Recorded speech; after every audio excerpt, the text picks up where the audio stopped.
Okay, welcome back to members of 121 Community Church in Grapevine, Texas, and our study in the Doctrine of Reconciliation by Karl Barth in his church Dogmatics.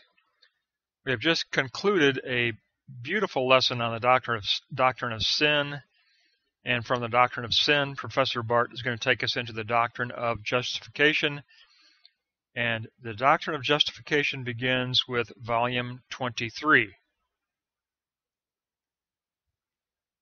So as we begin in volume 23, first lesson is always the basic structure. So Professor Barth will give us the framework for a doctrine of justification in pages 1 through 30 of volume 23. And when we go through this lesson, I want you to take a look at the three moments in an abstract way. Block 1 is justification, block 2 is sanctification, and unique to Barth is the inclusion of the teleology of hope, which is block 3. Those will be the abstract notions, but of course we will dig into the concrete content. We'll begin with block 1, and we're going to look at the presupposition of the doctrine of justification. The study of the doctrine of sin revealed a twofold sense of the Christ event. The negative was the wrath of God against the sinner, but it was abbreviated under the positive of God's election and decision of grace.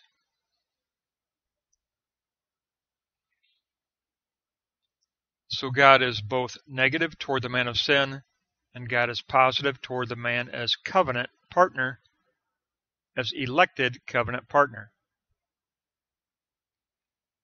So three aspects of understanding this positive sense of justification. The verdict of the resurrection is valid for us. It is that verdict of reconciliation.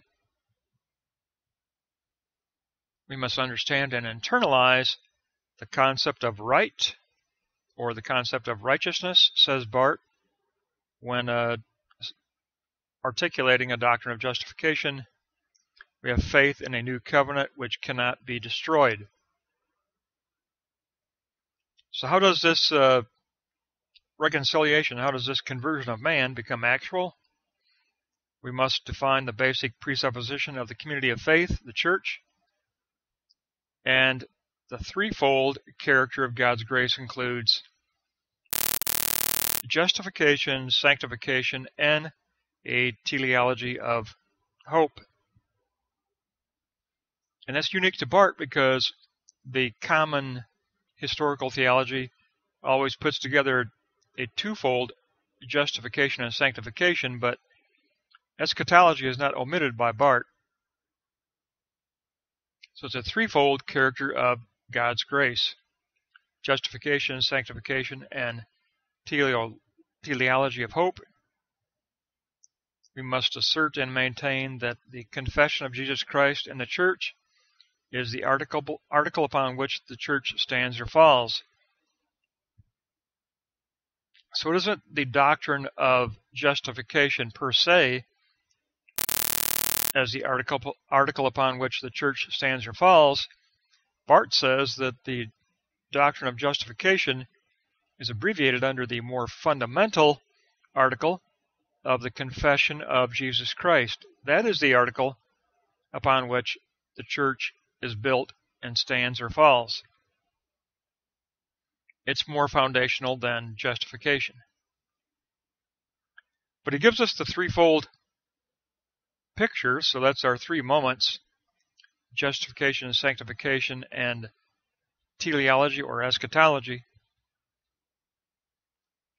So once we understand the basic structure, we need to take a look at the process of sanctification after we become believers. And for Barth, that means understanding the judgment of God. The possibility of positive relationship with God is based on the superior right of God, which transcends the guilt of man. The right as transcendent, incarnates itself and works itself out in mankind. And this right, this superior right, sets aside the old man of humanity and establishes the new man of humanity and the possibility of new being. Therefore, the outworking of the right of God is equated with the judgment of God, according to Barth. Justification equals the implementation of divine judgment. Divine judgment is a judgment of grace. When you understand that this is a truth that teaches us that humanity derives from and humanity is ruled by the God, the living God, as the primary lawgiver, and God in himself is the perfect harmony of law, maxim, and order. The law of the Father, the maxim of the Son, and the order of the Spirit, all in perfect harmony within God's self. So that's foundational for Barth. It's the right of harmony that is foundational within God himself. And that right of harmony between the Father, Son, and Spirit is the anchor of community in the church and the anchor of faith in the church. And it is out of this right of harmony that God addresses mankind with his own righteousness. God is triune in his love. God is triune in his call of love, which is the address of righteousness. So 3C, God is at harmony and just in himself, and this is the backbone of justification. This is the true backbone of justification. From this right, the believer has the assurance that God is faithful to his election of mankind. The grace of God is equal to the outworking of this right of God, this superior right of God, as the God who elects.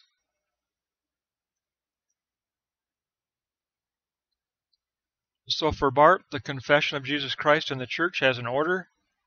First of all, God shows himself to be just and righteous. And second, then he is the one who justifies us in faith in Jesus Christ. But first, he reveals his own faithfulness to his own righteousness, that in itself of his righteousness. So Barth concludes in a very powerful statement that if you look at 4C, this is a foundational statement for justification. The basic ontological content of the gospel of the Evangelion is that God is faithful to himself.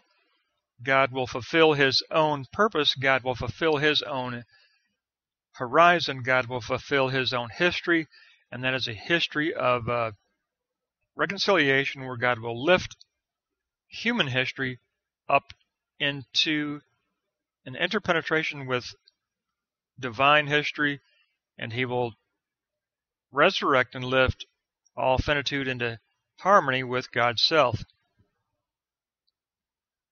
And that's foundational to all of Barth's doctrine, that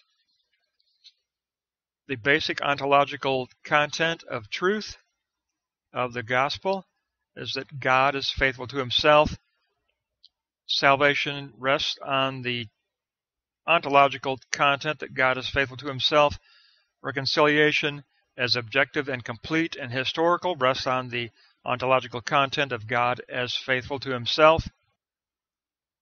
And it's only because of this ontological truth in the gospel that we can move on to a real eschatology of hope, sounding very similar like Moltmann here, but block 3 is about Barth's view of justification and the eschatology or the teleology of hope. The believer's concurrence with the right of God, with that superior right of God, is the presupposition of man's existence. Our concurrence participates in the self-determining teleology of God. So there you have that ontological content stated again. Our participation is in the self-determining teleology of God being faithful to himself. And it cannot be disrupted by our folly of pride, because we never fall outside the sphere of God or his teleology. We never fall outside that. The living God actualizes his right concerning man, and one side of actualization includes judgment, that wrath of God against the wrong of man, but it is always abbreviated under the eternal decree of electing man to coexistence and electing man to reconciliation. That which rules finally and properly for Barth is God's grace and divine teleology, which is self-actualizing in God's faithfulness to himself. So the wrath of God is always abbreviated under the electing grace of God, and it's better understood as chastisement rather than destruction. And we have references for that. And even the man of sin, even understanding the man of sin, the grace of God's righteousness is always present and always at work in that teleology that is a self-determining teleology of God. And so our conclusion to the structure of justification is Block 3, Note 5. The teleology of God's superior right toward humanity involves a separation in execution, a separation in execution. The man of sin is separated out, and you've got the wrath and the destruction, or the wrath and the chastisement toward the man of sin, but that is abbreviated under the pardon and the preservation of the man as elected by the sovereign grace of God. That's the foundational ontological truth of the doctrine of justification. It's threefold. It is justification in the sovereign act of the Father. It is sanctification in the aletheia truth of the Son. It is teleology of hope in the self-determining faithfulness of God to himself, which is revealed to us in our reality as the kingdom of spirit, the kingdom of God. So that's the triad that we want to abbreviate in an abstract way of justification, sanctification, and teleology, which sounds a tremendous amount like Jürgen Moltmann. And Moltmann is, he's still alive, he is Barth's successor, and we see very strongly here where Moltmann took up Barth's doctrine of justification. Everything, the man of sin, our wrong that we commit, our folly of pride, is all still within the sphere of God's sovereignty and his faithfulness to himself, and within that self-determining teleology of God. And that self-determining teleology of God is defined for us and revealed to us in the complete objective historical atonement in the Christ event. The complete historical completed atonement in Jesus Christ. That's where we see that concrete revelation of this triad of the framework of justification. And we will pick up again in volume 23 next time. We're firmly into volume 23, and we will pick up at page 31 or page 30 within that same discussion of justification.